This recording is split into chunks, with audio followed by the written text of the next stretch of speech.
నమస్కారం ఘంటారావానికి స్వాగతం. ముందుగా ప్రధాన అంశాలు. హైదరాబాద్ రాయదుర్గంలో అర్ధరాత్రి యువకుల కారు రేసింగ్, అడ్డుకునే యత్నంలో కానిస్టేబుల్కు గాయాలు.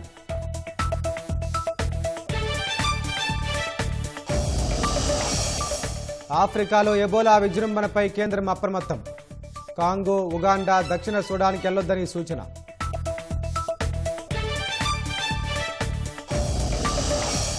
కాక్రోచ్ పార్టీపై అణచివేత జరుగుతోందన్న అభిజిత్ దిప్కే, ప్రాణహాని బెదిరింపు సందేశాలు వస్తున్నాయని ఆరోపణ.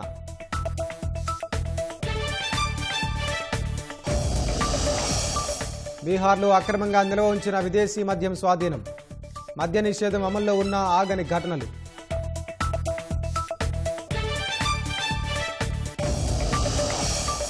మధ్యప్రదేశ్లో మహిళను చంపిన పెద్ద పులి, ఆగ్రహంతో అటవీ అధికారులపై గ్రామస్తుల దాడి.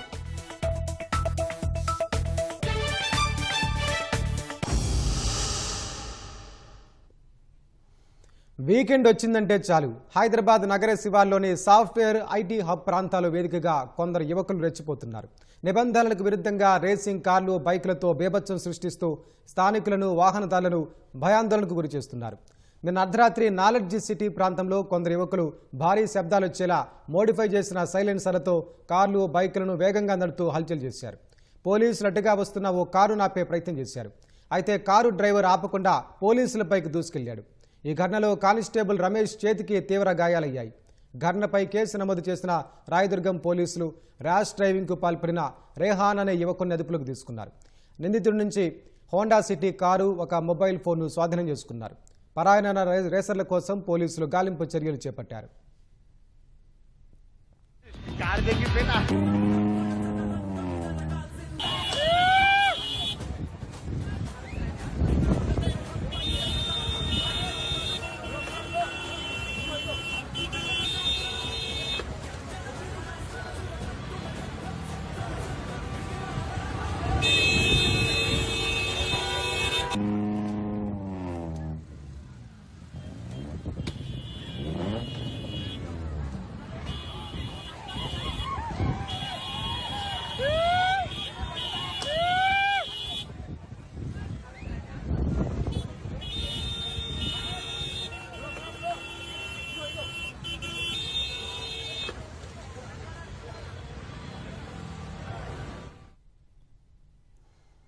పోలీసులు ఎన్ని జాగ్రత్తలు తీసుకున్నా నగరాల్లో రేసింగ్ స్టంట్స్ ఆగడం లేదు. గ్రామీణ ప్రాంతాలతో పోలిస్తే హైదరాబాద్ లాంటి నగరాల్లో ఖరీదైన బైకులతో ట్రాఫిక్ నిబంధనలు పాటించకుండా ప్రయాణాలు చేస్తూ మృత్యువాత పడుతున్నారని బంజారాహిల్స్ జోన్ ఏసీపీ హరిప్రసాద్ ఆవేదన వ్యక్తం చేశారు.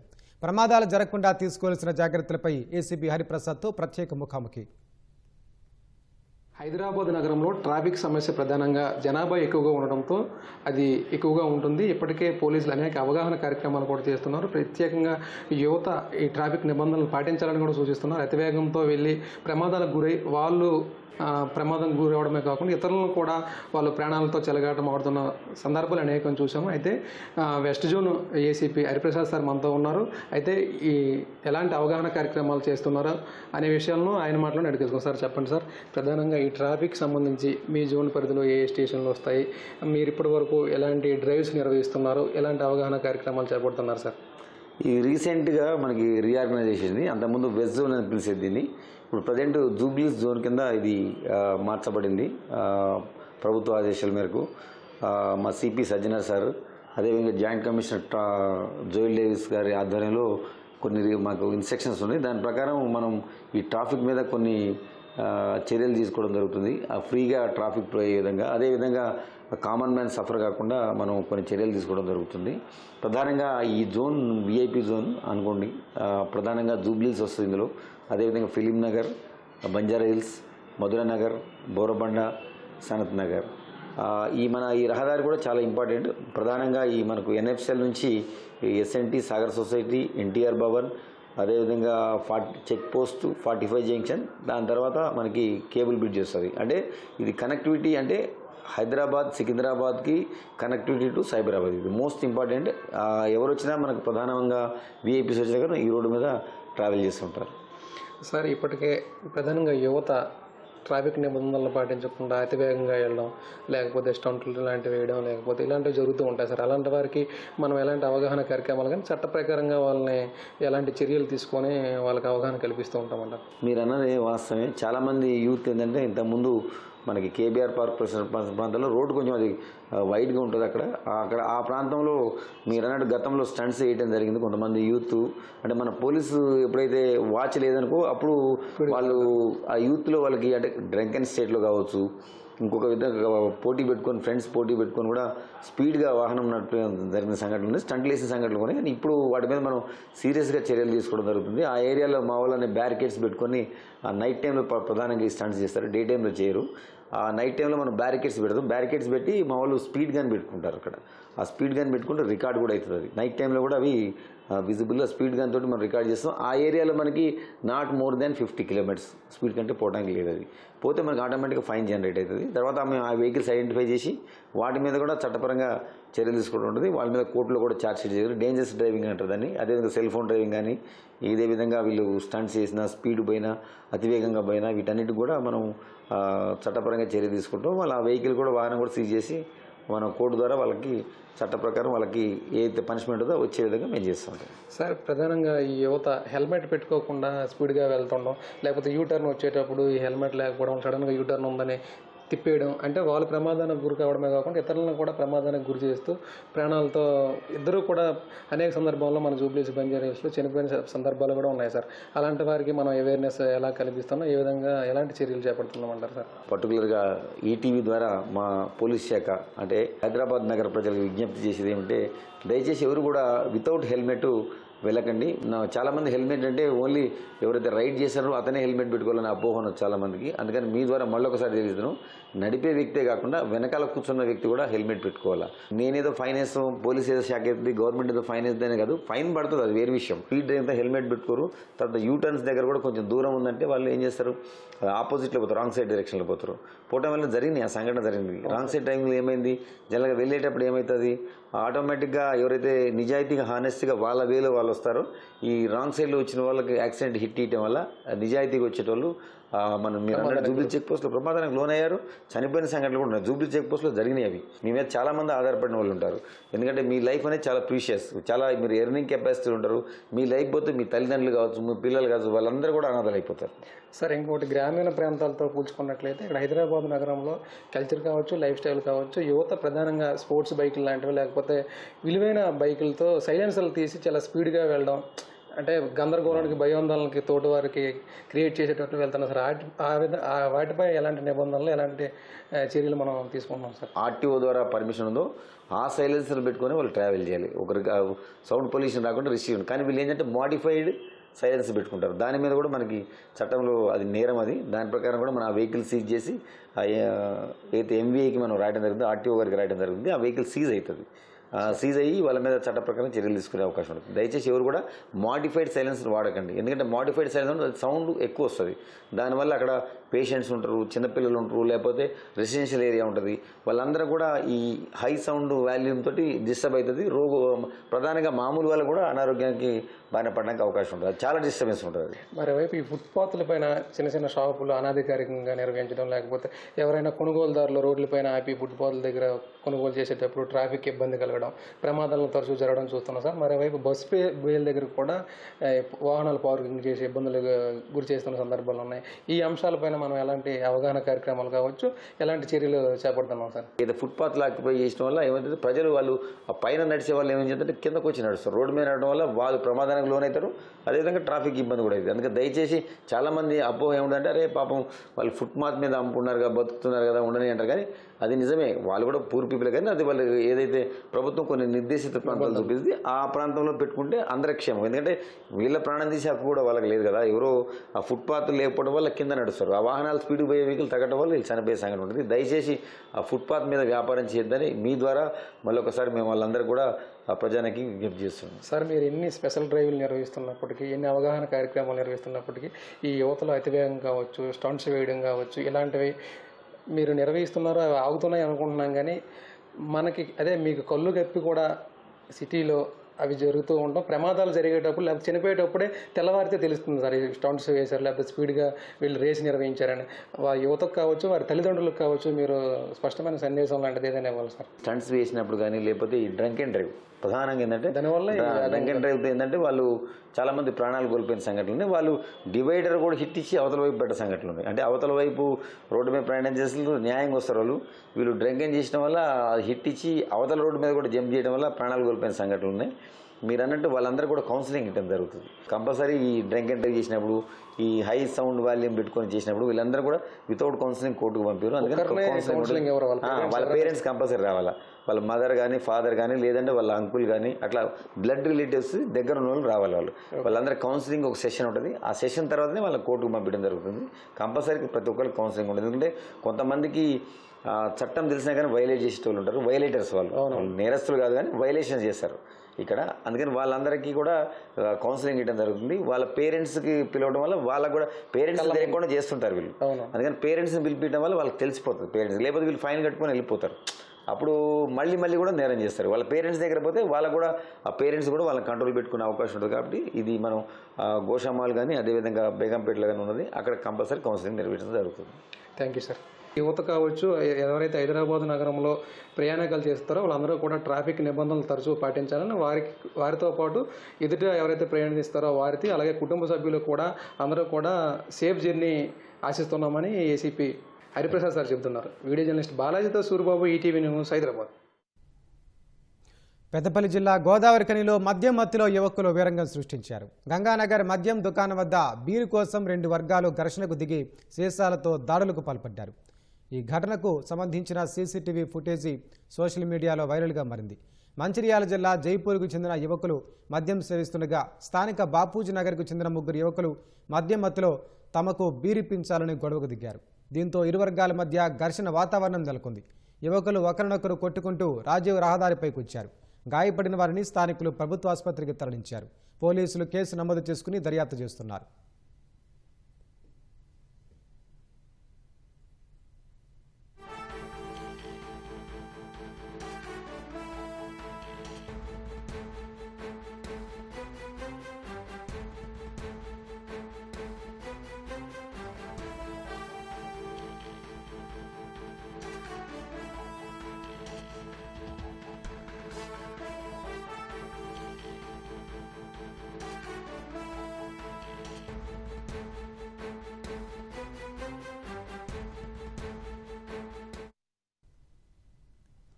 ఆఫ్రికా దేశాల్లో ఎబోలా వైరస్ తీవ్ర రూపం దాల్చుతుండటంతో కేంద్ర ఆరోగ్య శాఖ అంతర్జాతీయ ప్రయాణికులకు హై అలర్ట్ ఆరోగ్య మార్గదర్శకాలు జారీ చేసింది. ముఖ్యంగా కాంగో, ఉగాండా, దక్షిణ సూడాన్లలో ఎబోలా కేసులు వేగంగా పెరుగుతుండటంతో అత్యవసరమైతే తప్ప ఈ 3 దేశాలకు ప్రయాణాలు పెట్టుకోవద్దని కోరింది. ఆయా దేశాల నుంచి వచ్చే ప్రయాణికులు విమానాశ్రయాల్లో ఇమిగ్రేషన్ కంటే ముందే హెల్త్ డెస్క్ వద్ద రిపోర్ట్ చేయడం తప్పనిసరి చేసింది. భారత్కు వచ్చిన 21 రోజుల్లో జ్వరం, ఒంటి నొప్పులు, రక్తస్రావం లక్షణాలు కనిపిస్తే వెంటనే వైద్యులను సంప్రదించాలని సూచించింది. దేశంలో ఇప్పటి వరకు ఎబోలా కేసులు నమోదు కానప్పటికీ ముందస్తు జాగ్రత్తగా అన్ని అంతర్జాతీయ విమానాశ్రయాల్లో నిఘా ముమ్మరం చేశారు. ఈ ఆరోగ్య అత్యవసర పరిస్థితి కారణంగా మే 28 నుంచి ఢిల్లీలో జరగాల్సిన ఇండియా ఆఫ్రికా సదస్సును నిరవధికంగా వాయిదా వేశారు. మధ్యప్రదేశ్లోని బాంధవ్గఢ్ టైగర్ రిజర్వ్ సమీప గ్రామంలో ఘోర విషాదం చోటు చేసుకుంది. పాన్పాతా గ్రామంలోకి చొరబడ్డ ఒక పులి ఫూల్బాయ్ పాల్ అనే 40 ఏళ్ల మహిళపై దాడి చేసి చంపింది. మరో 4గురిని తీవ్రంగా గాయపరిచింది. ఈ ఘటనతో ఆగ్రహంతో ఊగిపోయిన గ్రామస్తులు అటవీ శాఖ అధికారులపై దాడులకు దిగారు. సమాచారం అందించిన అధికారులు సకాలంలో స్పందించలేదని, పులి ఇంకా గ్రామ పరిసరాల్లోనే తిరుగుతోందని ఆరోపిస్తూ ఫారెస్ట్ రేంజర్పై దాడికి దిగారు. ఓ మహిళా సిబ్బందిని కూడా చుట్టుముట్టి అడ్డుకున్నారు. ఈ క్రమంలో పులిని పట్టుకోవడానికి అటవీ శాఖ సాగించిన రెస్క్యూ ఆపరేషన్కు తీవ్ర ఆటంకం కలిగింది. సంపూర్ణ మద్యపాన నిషేధం అమలవుతున్న బీహార్లో అక్రమంగా నిల్వ ఉంచిన విదేశీ మద్యాన్ని పోలీసులు స్వాధీనం చేసుకున్నారు. మోతీహారీ జిల్లాలో పోలీసులు 2160 లీటర్ల విదేశీ మద్యాన్ని జప్తు చేశారు. పక్కా సమాచారం ఆధారంగా నిర్వహించిన తనిఖీలో విదేశీ మద్యం పట్టుబడినట్లు పోలీసులు తెలిపారు. సంబంధిత వాహనాలు, వ్యక్తులపై కేసులు నమోదు చేసినట్లు వెల్లడించారు. సీజ్ చేసిన మద్యం విలువ లక్షల్లో ఉండొచ్చని, వాటిని ధ్వంసం చేయనున్నట్లు వివరించారు. మద్య నిషేధం అమల్లో ఉన్నప్పటికీ తరచూ ఇలాంటి ఘటనలు వెలుగు చూడటంపై విమర్శలు వెల్లువెత్తుతున్నాయి. సెటైరికల్ డిజిటల్ ఉద్యమం కాక్రోచ్ జనతా పార్టీపై అణచివేత కొనసాగుతోందని దాని వ్యవస్థాపకుడు అభిజిత్ దీప్కే ఆరోపించారు. ఇన్స్టాగ్రామ్, ఎక్స్ తదితర సోషల్ మీడియా ఖాతాలతో పాటు బ్యాకప్ అకౌంట్, వెబ్సైట్లను కూడా బ్లాక్ చేశారని వెల్లడించారు. తనకు ప్రాణహాని ఉందని, నిరంతరం బెదిరింపు సందేశాలు వస్తున్నాయని ఆరోపించారు. నీట్ పేపర్ లీక్ కేసులో మంత్రిపై చర్యలు తీసుకోకుండా జవాబుదారీతనం కోరుతున్న కాక్రోచ్ జనతా పార్టీపై చర్యలు తీసుకుంటున్నారని అభిజిత్ విమర్శించారు.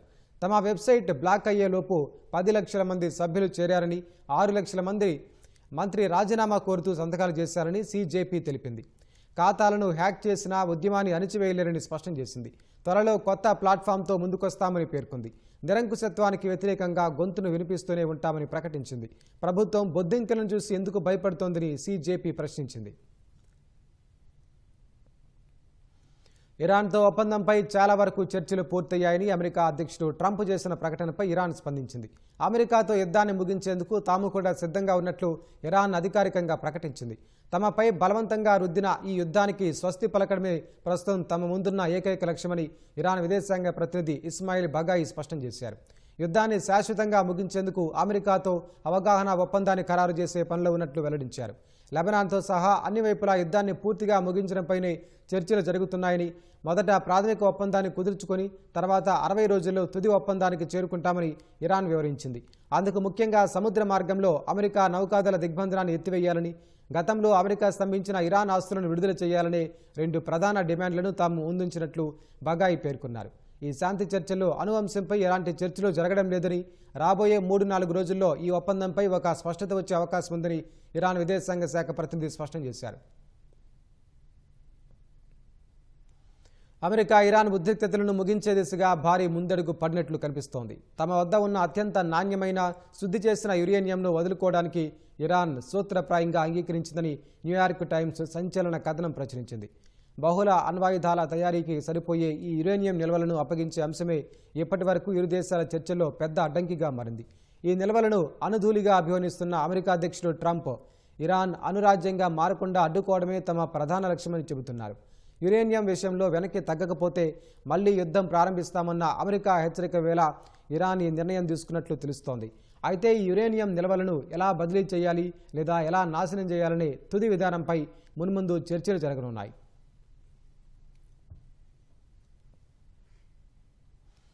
అమెరికా అధ్యక్ష భవనం శ్వేత సౌధం సమీపంలో కాల్పులు తీవ్ర కలకలం రేపాయి. వైట్ హౌస్ వెలుపల విధుల్లో ఉన్న సీక్రెట్ సర్వీస్ సిబ్బందిపై ఒక దుండగుడు అకస్మాత్తుగా కాల్పులకు తెగబడ్డాడు. వెంటనే అప్రమత్తమైన భద్రతా దళాలు జరిపిన ఎదురు కాల్పుల్లో నిందితుడు మృతి చెందాడు.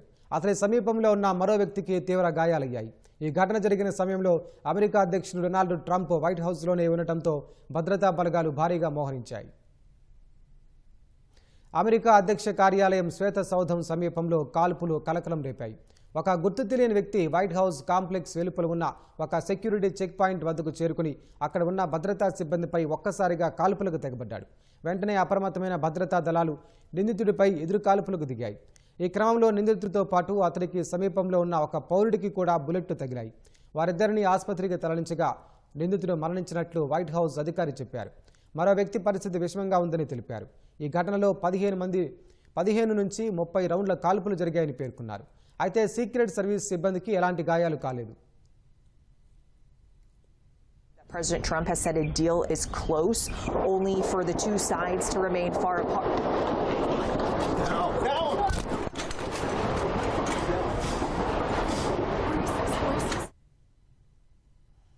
ఈ ఘటన సమయంలో అక్కడ విధులు నిర్వహిస్తున్న జర్నలిస్టులు వరుస కాల్పుల శబ్దాలు విన్నట్లు తెలిపారు. వెంటనే వారిని శ్వేత సౌధం ప్రెస్ బ్రీఫింగ్ రూమ్లోకి వెళ్లాలని అధికారులు ఆదేశించారు. యుఎస్ సీక్రెట్ సర్వీస్ అధికారులు జర్నలిస్టులను బయటకు వెళ్లకుండా అడ్డుకున్నారు. వైట్ హౌస్ కాంప్లెక్స్ను వెంటనే లాక్డౌన్ చేశారు. నిందితుడిని కాల్చివేసిన తర్వాత భారీగా బలగాలు మోహరించి ఆ ప్రాంతాన్ని పూర్తిగా తనిఖీ చేశారు. అంతా సద్దుమణగడంతో 45 నిమిషాల తర్వాత lockdown ఎత్తివేశారు. Strzały w stronę osoby są ranne. Donald Trump był w Białym Domu, gdy doszło do tej strzelaniny. Na razie motywy nie są jasne. Padły strzały. Podobno napastnik zaczął strzelać w stronę uzbrojonych, mundurowych funkcjonariuszy Secret Service. That lid, meaning we don't expect to hear or see from the president, despite all of this taking place. Some questions. శ్వేత సౌధం నుంచి ఒక black దూరంలో ఉన్న 17వ street Pennsylvania avenue సమీపంలో కాల్పులు జరిగినట్లు secret service తెలిపింది. కాల్పుల ఘటనపై అధికారులు చర్యలు తీసుకుంటున్నారని, త్వరగా తాజా సమాచారాన్ని ప్రజలకు తెలియజేస్తామని FBI డైరెక్టర్ కాష్ పటేల్ పేర్కొన్నారు. కాల్పుల సమయంలో అధ్యక్షుడు డొనాల్డ్ ట్రంప్ వైట్ హౌస్ లోపలే ఉన్నారు.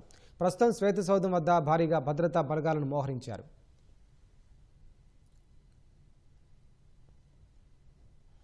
వైట్ హౌస్ చెక్ పాయింట్ వద్ద కాల్పులు జరిపిన నిందితుడిని 21 ఏళ్ల నాసరే బెస్ట్గా గుర్తించారు. మేరీల్యాండ్కు చెందిన నాసరే బెస్ట్ గత కొంతకాలంగా మానసిక సమస్యలతో బాధపడుతున్నట్లు న్యూయార్క్ పోస్ట్ తెలిపింది. గతంలోనూ వైట్ హౌస్ సమీపంలోనే అనుమానాస్పదంగా తిరుగుతున్న అతన్ని పోలీసులు అరెస్టు చేశారు.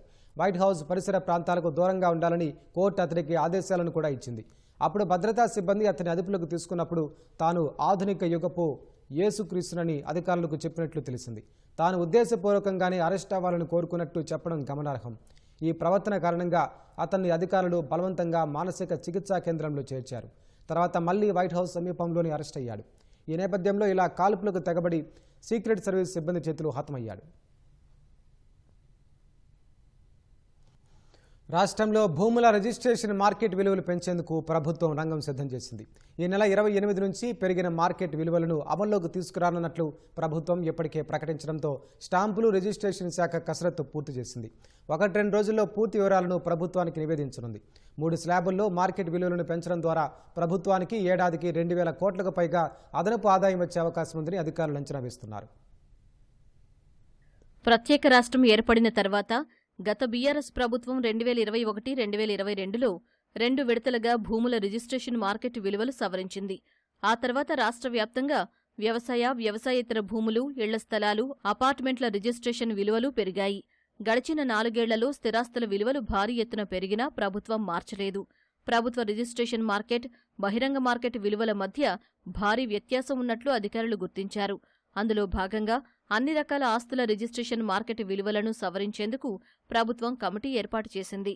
గత నెల రోజులుగా కొనసాగుతున్న కసరత్తు దాదాపు పూర్తయినట్లు స్టాంపులు రిజిస్ట్రేషన్ శాఖ అధికారులు చెబుతున్నారు.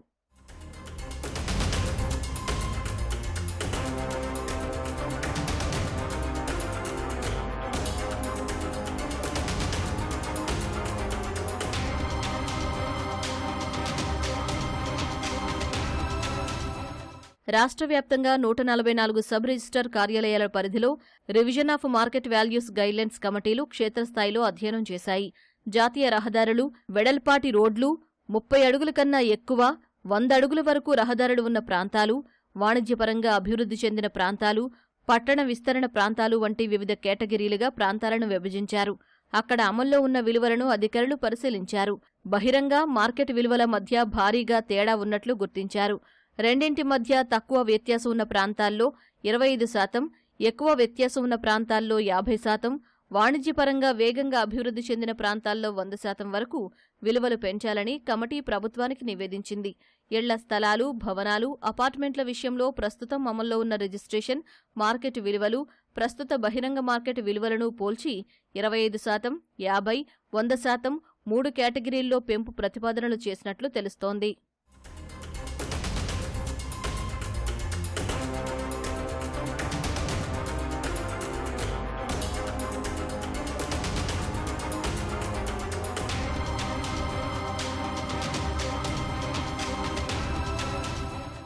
గ్రామాలు, పట్టణాలు, వార్డుల VF యూనిట్లుగా తీసుకుని సగటు మార్కెట్ విలువలను ఆధారంగా పెంపు నిర్ణయం తీసుకున్నట్లు అధికారులు వెల్లడిస్తున్నారు.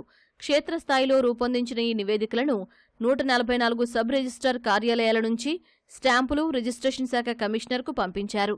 ఆ నివేదికలను హైదరాబాద్లోని ఐజీ కార్యాలయంలో అదనపు ఐజీలు, జాయింట్ ఐజీలు, జిల్లా రిజిస్ట్రార్లు, పలువురు సబ్ రిజిస్ట్రార్లు గత కొన్ని రోజులుగా సమీక్షించినట్లు సమాచారం. శనివారంతో ఆ ప్రక్రియ పూర్తవడంతో సోమవారం లేదా మంగళవారం పెరిగిన మార్కెట్ విలువల పూర్తి వివరాలను ప్రభుత్వం ప్రకటించే అవకాశం ఉంది. గతంలో మాదిరిగా కాకుండా ఈసారి క్షేత్రస్థాయిలో పూర్తి అవగాహనతో పారదర్శకంగా మార్కెట్ విలువల సవరణ ప్రక్రియ చేపట్టినట్లు స్టాంపులు రిజిస్ట్రేషన్ శాఖ అధికారులు పేర్కొంటున్నారు. భూపాలపల్లి జిల్లా రేగొండ మండలం రేపాకపల్లిలో విషాదం చోటు చేసుకుంది. చంద్రమౌళి అనే వ్యక్తి పొలంలో వరి కొయ్యలను కాలబెడుతున్న క్రమంలో ప్రమాదవశాత్తు మంటలు చిక్కుకుని సజీవ దహనమయ్యారు. ఆ దారుణాన్ని చూసి స్పృహ కోల్పోయిన భార్య భాగ్య చికిత్స పొందుతూ మృత్యువుడికి చేరుకున్నారు. భాగ్య అప్పటికే ఎండ తీవ్రతతో అస్వస్థతకు గురయ్యారు.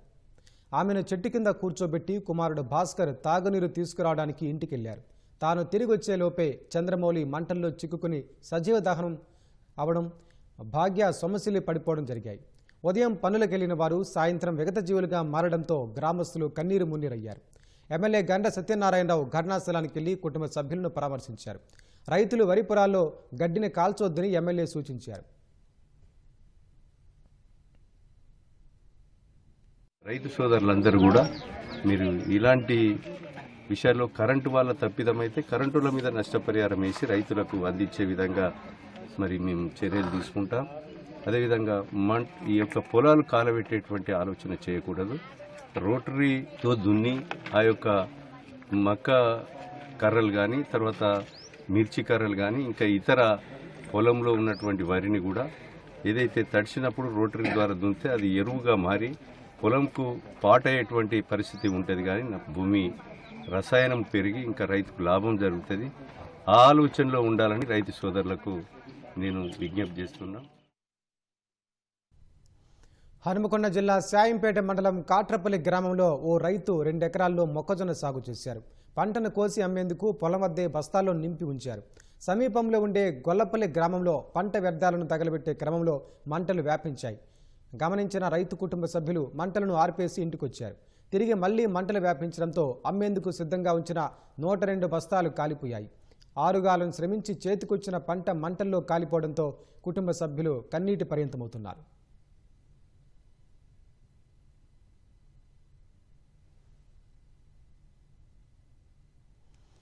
ఎండావాన లెక్క చేయక పండించిన పంటను అమ్ముకునేందుకు రైతులు అరిగోసలు పడుతున్నారు.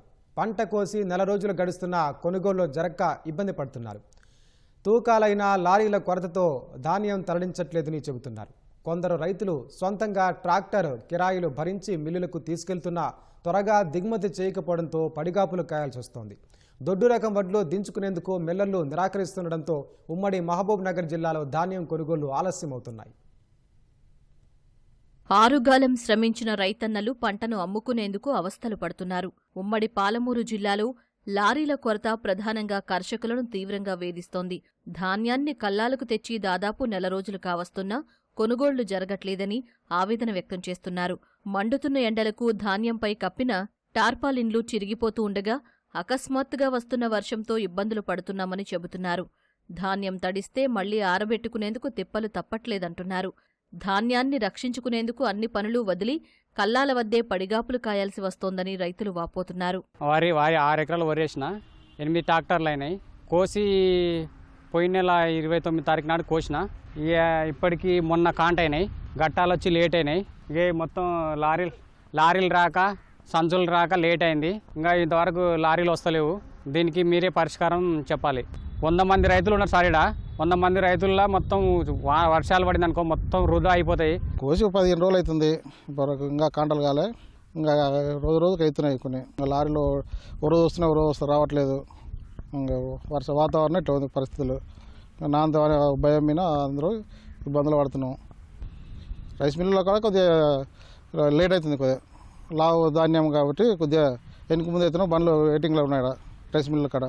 ఇక్కడ పోసి కూడా ఇంకోటి ఏంటంటే ఆరినాక కూడా తూర్పు కూడా పట్టినాక సంతలకు నింపి కూడా వారం రోజులు అవుతుంది. ఇంతవరకు ఏ బండి వస్తలేదు, ఏది వస్తలేదు. పెద్ద ప్రాబ్లం అవుతుంది. వర్షాలు పడటం మొన్న ఒక వర్షం పడి ఇబ్బంది పడ్డాం. ఇంకోటి రాత్రిపూట ఇక్కడ పందల కావాలి రావడం అయింది. వచ్చినాక ఇదొక పెద్ద ప్రాబ్లం. పంట వండించుకొని ఇబ్బంది, పంట వండియకపోతే ఇబ్బంది అవుతుంది మాకు. ఏం చేయాలి? ఏ గవర్నమెంట్ వచ్చినా ఎవరు మనం పట్టించుకునే నాదులు లేడు. లారీల కొరతపై వ్యవసాయ విస్తరణ అధికారులను సంప్రదించగా చేతులెత్తేస్తున్నారని అన్నదాతలు చెబుతున్నారు.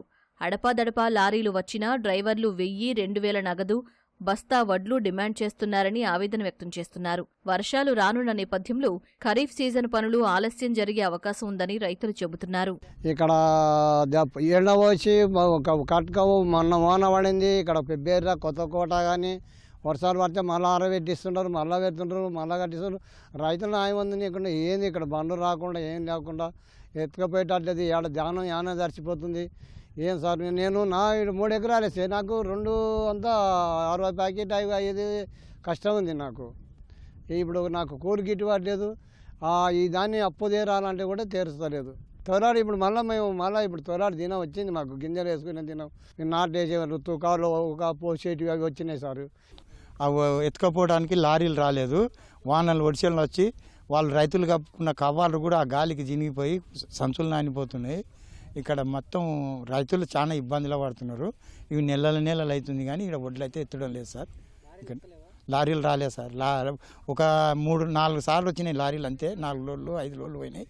ఇంకా మళ్ళీ రాలేదు సార్. ఇవి రైతులే మేము ఇట్లా నష్టమవుతున్నామని ట్రాక్టర్లు పెట్టి కొట్టించుకుంటున్నారు సార్. పంట పండించడం వరకు రాని సమస్యలు విక్రయించడానికి వస్తున్నాయని రైతులు కన్నీటి పర్యంతమవుతున్నారు. ఎప్పటికైనా అధికారులు స్పందించి వేగంగా కొనుగోళ్లు జరిగేలా చూడాలని కోరుతున్నారు. రంగారెడ్డి జిల్లా చేవెళ్లెం మండలంలోని మల్కాపూర్ గ్రామ సమీపంలో ఆర్టీసీ బస్సు, కారు ఢీకొన్నాయి. యూటర్న్ వద్ద హైదరాబాద్ నుంచి చేవెళ్ల వెళ్తున్న బస్సు, చేవెళ్ల నుంచి హైదరాబాద్ వెళ్తున్న కారు ఢీకొన్నాయి. ఈ ప్రమాదంలో కారులో ఎయిర్ బ్యాగ్స్ తెరుచుకోవడంతో 2 ప్రయాణికులు గాయాలతో బయటపడ్డారు. విషయం తెలుసుకున్న చేవెళ్ల పోలీసులు ఘటనా స్థలానికి చేరుకుని క్షతగాత్రులను స్థానిక ప్రభుత్వ ఆసుపత్రికి తరలించారు. ఆర్టీసీ బస్సులో ఉన్న ప్రయాణికులను ఇతర బస్సులో పంపించారు.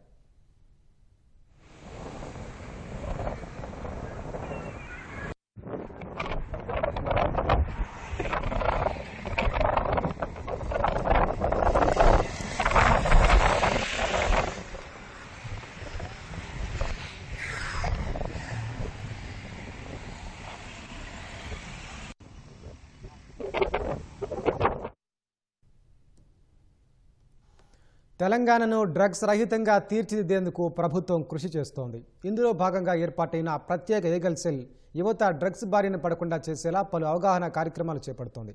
ఈ నేపథ్యంలోనే ఉప్పల్ మైదానం వద్ద ప్రత్యేక యాంటీ డ్రగ్ క్యాంపెయిన్ చేపట్టింది. ఇందులో భాగస్వాములైన ఇంజనీరింగ్ విద్యార్థులు, క్రికెట్ అభిమానులకు మాదక ద్రవ్యాల వల్ల కలిగే పరిణామాలు వివరించారు. ఆ టీంతో మా ప్రతినిధి ముఖాముఖి. డ్రగ్స్ రహిత రాష్ట్రంగా తెలంగాణ మార్చాలనే రాష్ట్ర ప్రభుత్వ ఆదేశాల మేరకు ఈగల్ ఫోర్స్ ప్రత్యేక చర్యను చేపట్టింది. సో ఉప్పల్ స్టేడియం దగ్గర కూడా యువకులు అధికంగా వచ్చే ఈ ప్రాంతానికి ఇక్కడ ఒక స్పెషల్ క్యాంపెయిన్ ఏర్పాటు చేశారు. యువకులు తాము డ్రగ్స్ యాంటీ డ్రగ్ సోల్జర్గా ఇక్కడ కొన్ని సిగ్నేచర్ కార్యక్రమాలు చేపట్టారు. అలాగే సో దీనికి సంబంధించి కొన్ని విద్యార్థులు, కాలేజీకి సంబంధించిన కొన్ని విద్యార్థులతో కూడా క్యాంపెయిన్ చేపించిన పరిస్థితి. సో ఆ విద్యార్థులు అడుగుదాము, ఈ యొక్క వాళ్ళ క్యాంపెయిన్ యొక్క ప్రధాన ఉద్దేశం ఏంటి, వాళ్ళు ఒక విద్యార్థులు వాళ్ళు తోటి విద్యార్థులు ఎలాంటి అవగాహన కార్యక్రమాలు చేపడుతున్న విషయాలు వాళ్ళని తెలుసుకుందాం. సో చెప్పండి, ఈ డ్రగ్స్ అవేర్నెస్ కార్యక్రమాన్ని, మీరు యాంటీ డ్రగ్ అవేర్నెస్ కార్యక్రమాన్ని మీరు ఎలా చేపడుతున్నారు? యాక్చువల్గా మేము ఇది లాస్ట్ ఇయర్ నుంచి చేస్తున్నాము. సిన్స్ 3rd ఇయర్, మేము 3rd ఇయర్లో ఉన్నప్పటి నుంచి. క్యాంపెయిన్ మెయిన్ ఉద్దేశం ఏంటంటే డ్రగ్స్ తీసుకోవద్దు, like they should reduce the consumption of the drugs while coming to the stadium, and they have to encourage the cricket.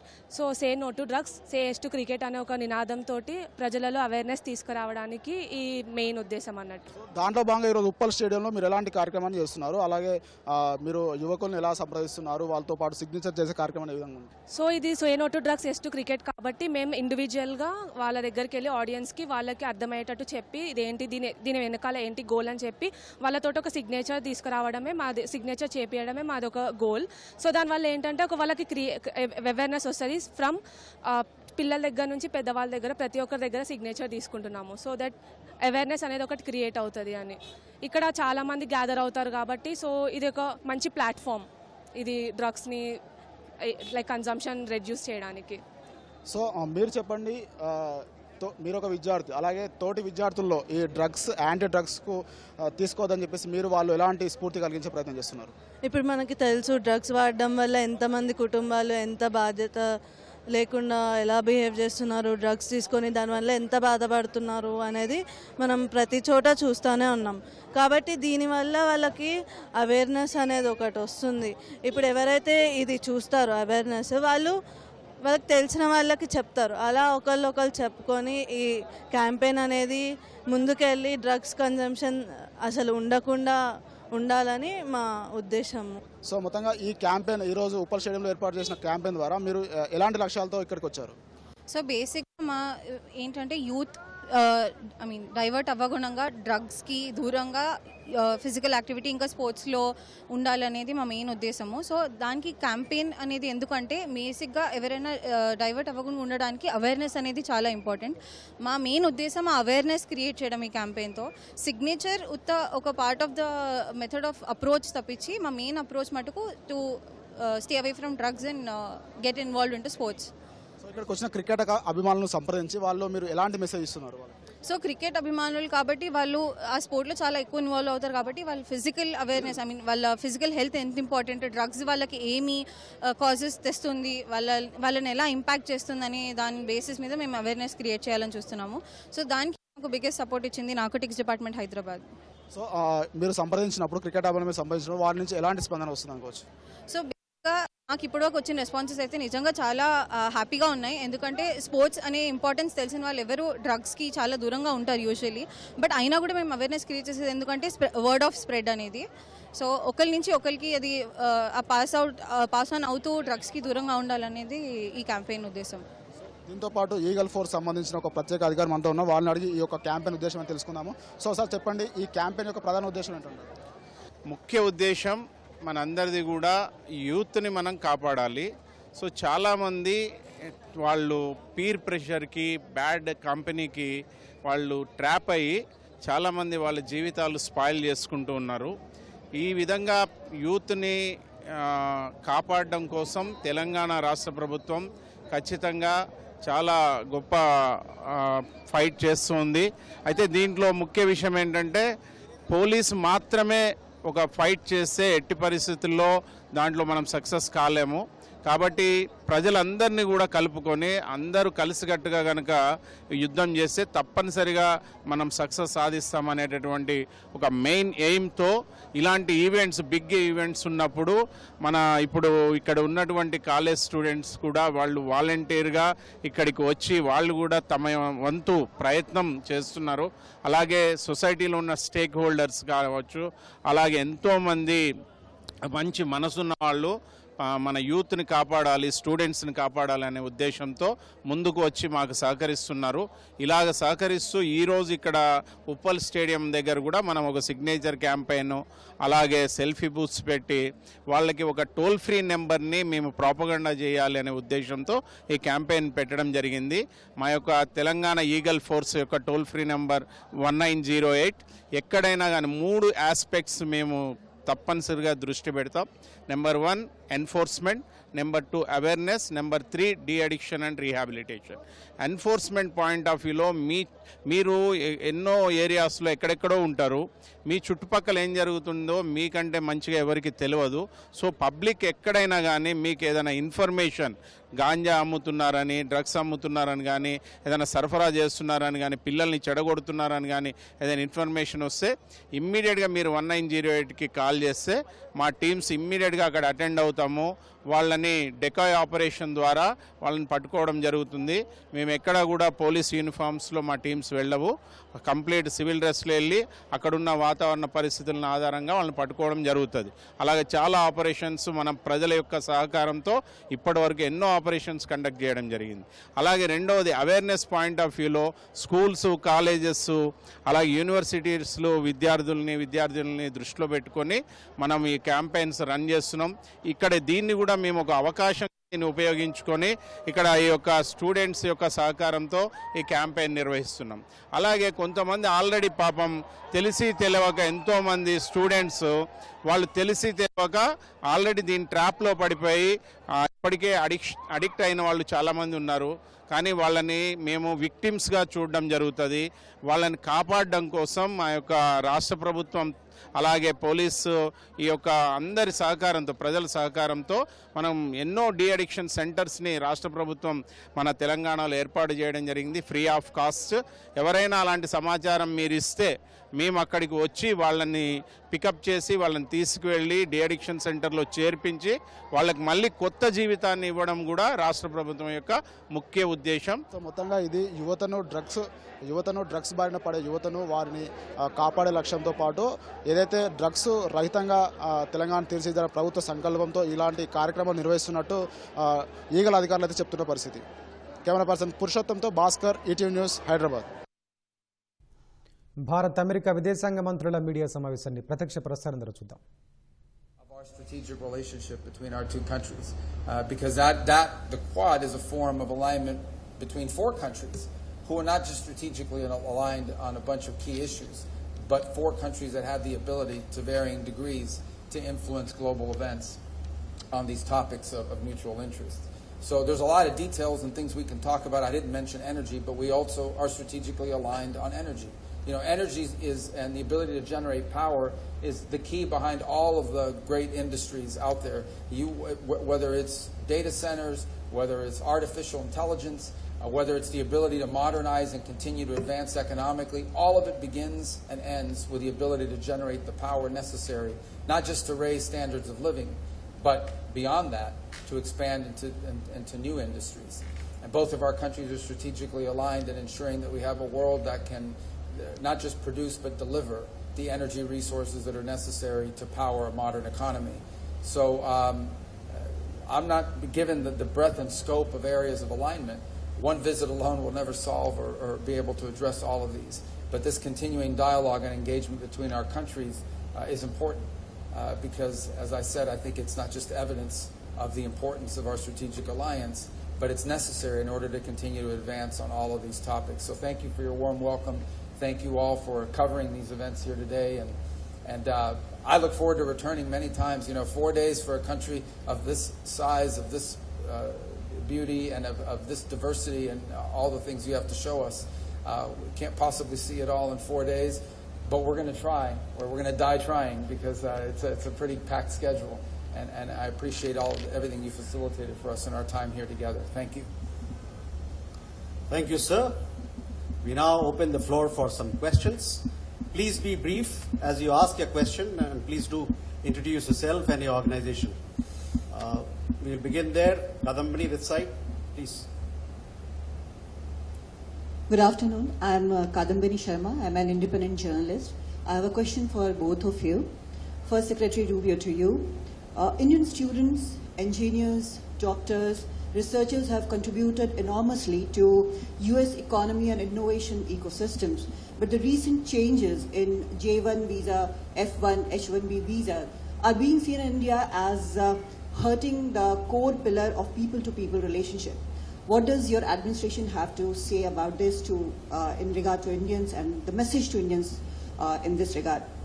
Dr. Jaishankar, to you, my question is, India today has strong relations with UAE, the Gulf countries, Israel, Iran, and of course US here. And how confident are you of managing all these relations at this time in the current situation? Would you say it is an example of multi-alignment? Thank you. Thank you. Let me just handle on the first of all, I take and accept what you've just said about the contribution that Indians have made to the U.S. economy.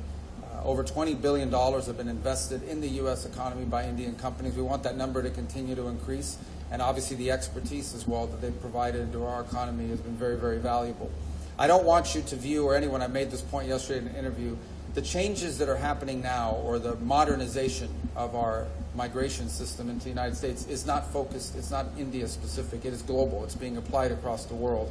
We are in a period of modernization. And I'll be frank and honest with you because it's important to talk about this. We've had a migratory crisis in the United States. This is not because of India, but broadly, we had over 20 million people illegally enter the United States over the last few years, and we've had to address that challenge. In addition to that challenge, and I think this is true for India, this is true for every country in the world, okay? Everything that you do as a country needs to be in your national interest, and that includes your immigration policy. The United States, I believe, is the most welcoming country in the world on immigration. Every single year, 1 million people, roughly, become permanent residents of the United States and contribute greatly. My parents entered the United States as permanent residents in 1956 from Cuba. And so it's a process that's enriched us. But it has to be a process that's adjusted in every era to the realities of the modern times in which you live. And it's long overdue. So the United States is currently undergoing a process of reforming the system by which we choose how many people come into our country, who comes in, when they come in, etc. Anytime you undertake a reform, anytime you undertake a change in the system by which you admit people, or frankly, anytime you undertake a reform in any system, not just on immigration, there's going to be a period of transition that's going to create, some friction points and some difficulties and so forth.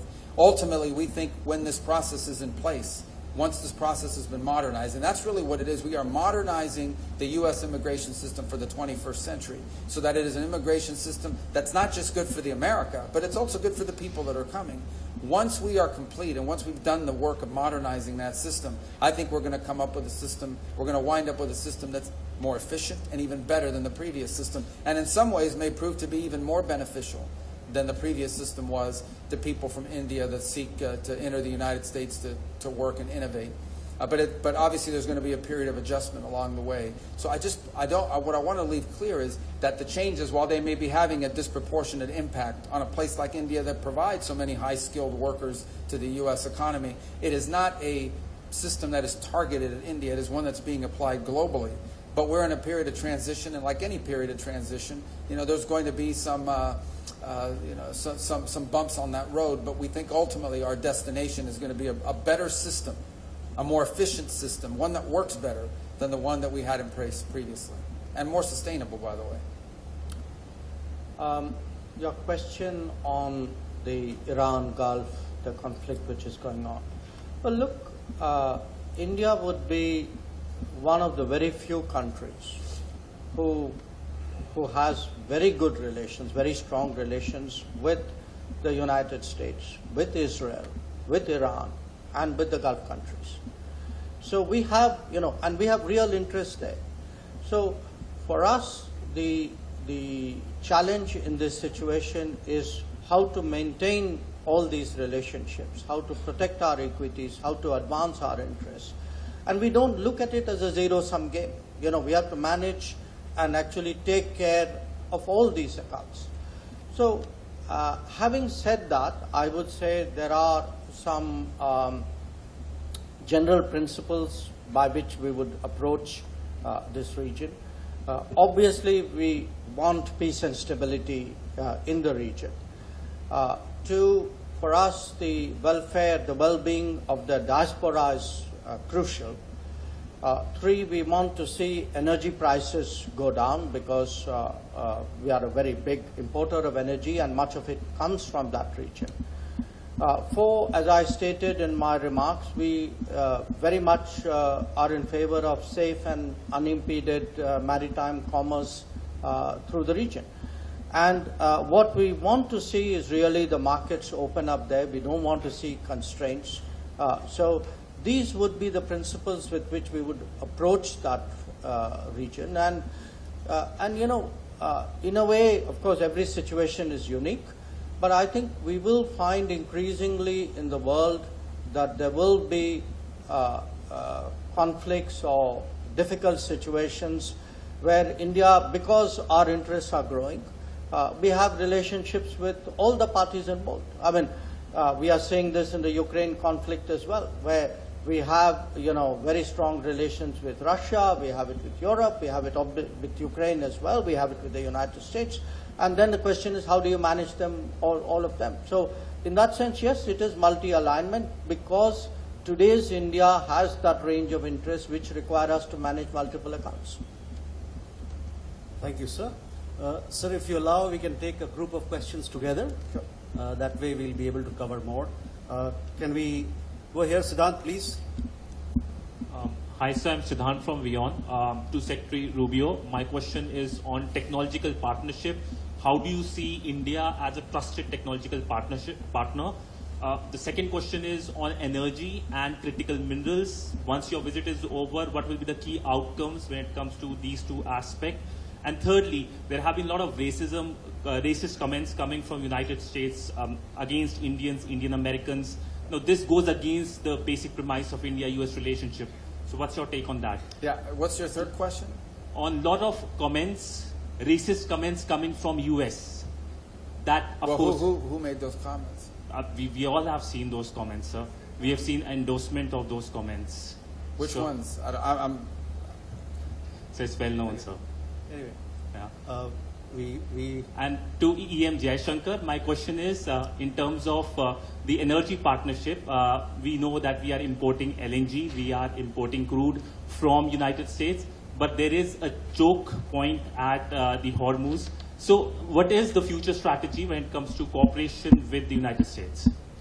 We go this side. Sean from AFP, sorry. Thank you. Mr. Secretary, I wanted to ask you about the latest on Iran. The president said yesterday the final details are being worked out on the Iran deal. Can you tell us what the status is now? As you've said many times, it should go back to the status quo ante on the Strait of Hormuz. Are you confident that this deal would do that? And then taking a step back, we've seen from this war, if it's going back to the Strait of Hormuz, we've seen thousands of people dead in Iran and elsewhere. We've seen billions of dollars spent. We've seen some alliances rattled by this, global energy prices rising, global economic shocks. Was this war worth it? And to the External Affairs Minister, you mentioned at the beginning the strategic convergence. Can I just ask you about the Iran war in particular? Was that did that meet the interests of India, and also the role of Pakistan? Pakistan's playing a very strong role with the United States right now. Does India have any concerns about that? Thanks very much. Thank you. We'll take one more question from this side. Vega from WSJ. Thank you. Secretary Rubio, some of Trump's own allies, Mike Pompeo, Lindsey Graham, and Ted Cruz, are warning that the deal that is taking shape could give Iran access to more money while leaving it with leverage over Hormuz and deferring the nuclear issue. Are they wrong on that? And for the minister, has the Trump administration shown the same commitment and investment in the Quad as the previous U.S. administration? And what concrete outcomes are you hoping to see beyond statements of support? So we can take these questions. All right. Do I go first? Or? Yeah. Okay. I don't know how to address that, but I'll take that very seriously about the comments. Look, I'm sure that there are people that have made comments.